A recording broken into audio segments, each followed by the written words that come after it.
A colônia.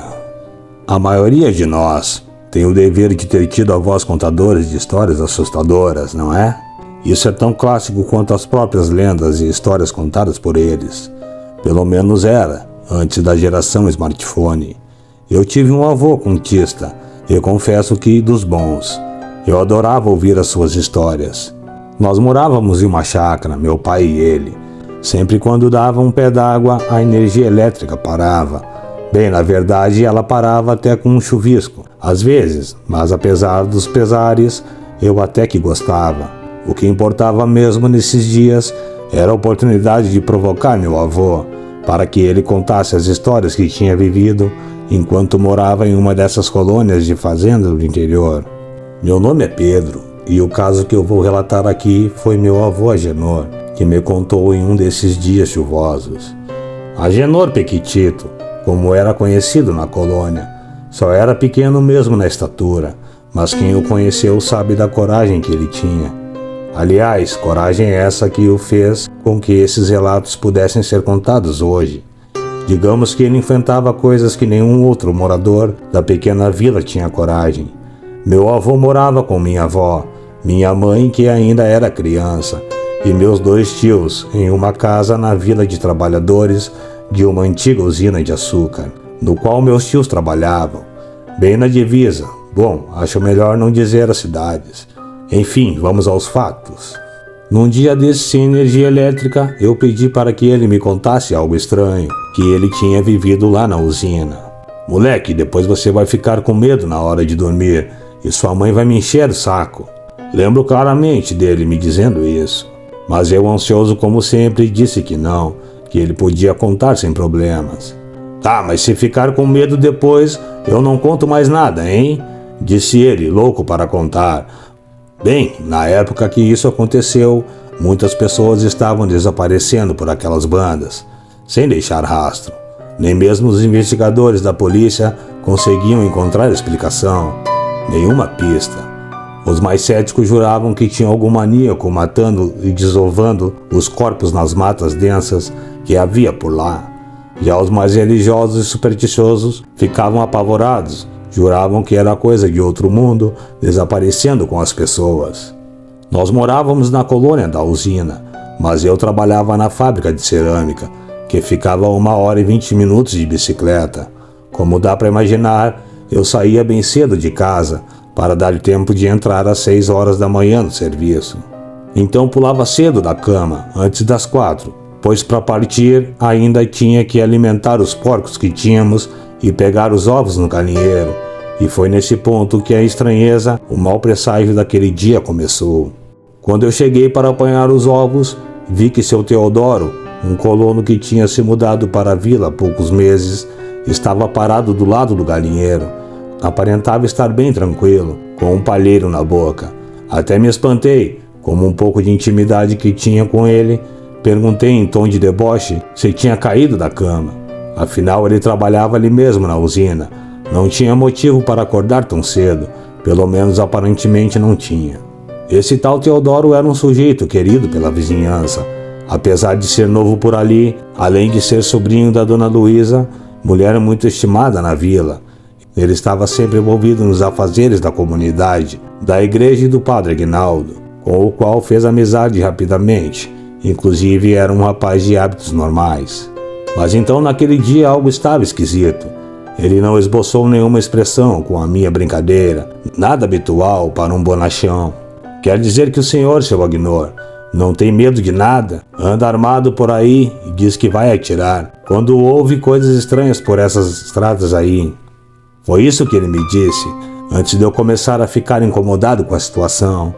Ele disse isso aí se referindo a supostas maldições e lendas que o povo de lá tinha medo. Mas que eu enfrentava, eu era um mais cético. Sempre achei besteira tudo isso. É até compreensível esse medo todo que eles tinham. Sem eletricidade, TV nem internet. Você não faz ideia, menino. Qualquer coisa lá era assombração. Até meus amigos Tuninho e Bastião tinham tirado sarro comigo, tentando me assustar com um alfange em umas roupas pretas na estrada do carnaval. Talvez o Teodoro estivesse falando disso, foi o que disse os dois sarristas. e eles de certo devem ter contado para o povo ali. Se bem que eu também fiz isso na história da noiva, que aparecia de noite, em um trecho da estrada que levava à colônia. Diziam que ela aparecia à noite e fazia ruídos inexplicáveis. Para aqueles que encaravam, enfim, vai saber o que se passava na mente daquele sujeito esquisito. Sim, se o senhor está falando daquela bobagem da história da noiva, sim, eu fui ver o que era. Ele disse que se fosse alguém tentando me assustar, eu ia atirar. Mas como já devem ter fofocado para o senhor, eu fui adiante e vi que era um absurdo de folhas brancas, perto do córrego que desce da fazenda aí do lado. Eu respondi isso já meio estúpido, reforçando que não estava entendendo aquele papo brabo dele, às 4h pouca da manhã. Tá certo, seu Agenor, o senhor me perdoe o jeito, eu não dormi nada hoje. Minha tia Luísa sumiu ontem à noite. Ela estava voltando de charrete da fazenda dos compadres dela e sumiu. A charrete e os cavalos estão aí na minha casa. Só passei para avisar o senhor. É bom tomar cuidado. Nunca se sabe com quem estamos lidando, e o senhor sempre anda por essas matas no escuro. Como se eu andasse porque quisesse. Aquele borra-botas aspirante a coroinha, tardio, tinha me transformado em um sujeito debaixo da minha fuça. Vê se pode, moleque. O senhor fique tranquilo, seu Teodoro. O que quer que seja isso, se vier para mim, vai encontrar. Só respondi isso e fui saindo para pegar a bicicleta e seguir o meu trabalho. Se souber de alguma coisa, é só falar. Deve ter lobo em pele de cordeiro caçando por aí. Falei isso e fui andando no meu rumo. Trabalhei naturalmente naquele dia, até umas 6 e um pouquinho. Não era moleza. Depois do turno peguei a barra forte e, como fazia todos os dias, rumei para casa. Era mais ou menos umas 15h para 7, quando eu entrei nas estradas de terra da fazenda. O sol já tinha se posto a tempos. Era um breu só, depois que saía da pista que ligava as duas cidades, onde poucos postes de luz clareavam o caminho. O resto era só mato, cana e escuridão, só a lua mesmo para não aumentar a cegueira. Foi no cruzamento da linha do trem que tudo aconteceu, perto de lá. Na verdade, esse cruzamento eu nem sei se ainda existe. Ficava perto de uma igrejinha abandonada. Ali tinha uma estação de trem de carga, que também tinha sido abandonada. Eu diminuí a velocidade da bicicleta para atravessar os trilhos, quando ouvi do meio do mato, perto da igrejinha, um grito estranho e uma luz clareando a parede da igreja. Quem não é curioso, não é? Deixei a bicicleta no chão e fui caminhando devagar para ver o que era. Eu ainda gritei se alguém estava precisando de ajuda, mas ninguém respondeu. Chegando mais perto, vi que a luz era típica de um lampião. Agora estava dentro da igreja abandonada, e a porta de madeira, já caindo aos pedaços, começava a se fechar. Enquanto os gemidos, que a essa altura já pareciam bem humanos para mim, começaram a se intensificar. Percebi que alguém estava jogando pedras em mim e no telhado da igrejinha. Eu me lembro que já tinha notado também pegadas de cavalo na estradinha do lado da capela, e foi aí quase certo que estavam querendo me assustar. Eu gritei: se vocês não saírem daí agora, eu vou atirar. Eu já vi os cavalos, estão amarrados atrás da capela. É bom sair, Tuninho e Bastião. Estão querendo zombar de mim de novo? Eu não sei se eu ia atirar, só sei que Tuninho e Bastião não quiseram pagar para ver. Tuninho abriu a porta da capelinha rindo e dizendo: ei, Pequitito, hein? O senhor não é de emendar o bigode mesmo, não? Nisso o Bastião saiu de trás do matagal, do lado onde estavam, igualmente debochando e rindo. Você deve estar se perguntando se é só isso, né? Quando eu ia começar a dar uma coça neles pela brincadeira de mau gosto, é que aconteceu uma das coisas mais sinistras que já presenciei. Pedrinho, tem certeza que quer continuar? Claro, vô, pode continuar, eu estou certo disso. Eu estava com a moléstia naquele dia. Já era a segunda vez que tentaram me assustar. Acho que eles pensaram que a onda de sumiços ia me fazer cair. Eu encarei as 2 vezes. Apesar de acreditar em espíritos e coisas que não podemos explicar, até então eu tinha uma postura cética. Acho que assombrações e outros seres apareciam assim, do nada. Mas naquele dia minha mãe, sua bisa, provou que estava certa, o tempo todo, quando dizia que fenômenos sobrenaturais só acontecem com quem não tem medo. Enfim, eu estava dizendo, eu fiquei muito irritado com eles e comecei a cuspir fogo, mas fui interrompido pelo barulho dos cavalos que estavam atrás da igrejinha. Todos nós ouvimos um relincho tão alto e árduo que Tunim, que ainda estava parado nos degraus em frente à porta, escorregou e caiu de bunda no mato. O lampião que ele segurava e ajudava a enxergar um pouco naquele breu se apagou. Os cavalos pararam de relinchar pouco antes de ouvirmos um barulho oco no chão, como se algo tivesse sido jogado na terra. Foi aí que, apesar do escuro, vimos uma criatura, cerca de 2 metros de altura, sair de trás da capela, segurando 2 coisas, uma em cada mão. Quando se aproximou de nós, vimos que as coisas eram cabeças de cavalos. Eu me lembro que fiquei estagnado no local. Eu estava a uns 5 metros da porta da igreja e pude ver com exatidão a hora em que o Bastião e o Tunim foram levados pela besta. Eles iam começar a correr em direção à estrada, perto de onde eu estava, quando aquilo os pegou pelo pescoço, rápido como um bote de uma serpente, e os arrastou em meio à mata. Mal deu tempo de ouvir os gritos de socorro. Eles simplesmente desapareceram no escuro. Eu estava em choque vendo aquilo tudo, mas ainda consigo me lembrar daquele ser. Além da altura, percebi que ele tinha um focinho enorme e pelos negros e lisos, como os pelos de um cavalo. Andava como um homem, mas era muito rápido. Assim que ele saiu de trás da igreja com as cabeças em suas patas, eu sei bem, ele me encarou por uns segundos antes de soltar as cabeças e dar um bote nos meus pobres amigos. Pareciam olhos de gato, só que o tamanho dos olhos de um boi. A luz da lua foi o suficiente para que aquele brilho medonho ficasse marcado em minha memória até hoje. Assim que eles sumiram, o barulho parou. Eu meio que retomei os sentidos.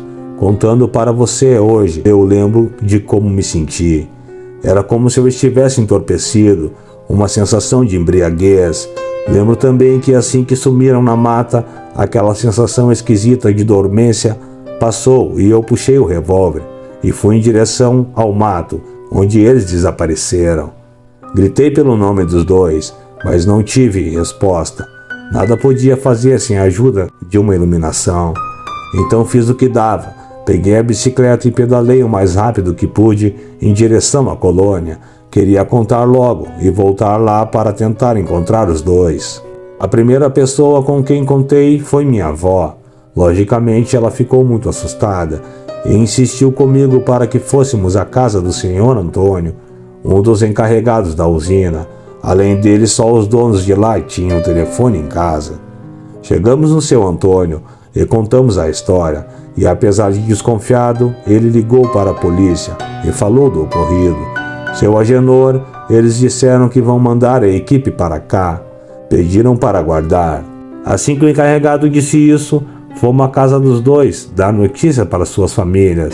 Depois resolvemos reunir os colonos na pracinha da igreja para contar tudo e aguardar a chegada das autoridades. Apesar de todos ali estarem cabreiros e me olhando torto, eu sabia agora que o risco era real. Era melhor ficar todo mundo junto. Eu era a prova viva de que o assassino que estava amedrontando aquelas bandas não era um humano, mas parecia que eu ainda precisava provar. Eu gritei perguntando se estavam todos lá. Me recordo claramente da sua avó me dizendo: "Ai, o Teodoro da Luzia, Agenor, coitado, passou em casa de tarde pedindo para cuidar dos cavalos da tia dele e dar uma olhada na casa, pois ia ter que trabalhar essa madrugada na colheita. Será que corre risco nesses canaviais aí? O menino acabou de se mudar para cá, santo Deus." Eu, sensível como uma mula, dei os ombros, estava meio engasgado com o sujeito pelo que aconteceu mais cedo. Nisso, mais umas 3 senhoras disseram que os maridos também estavam no batente.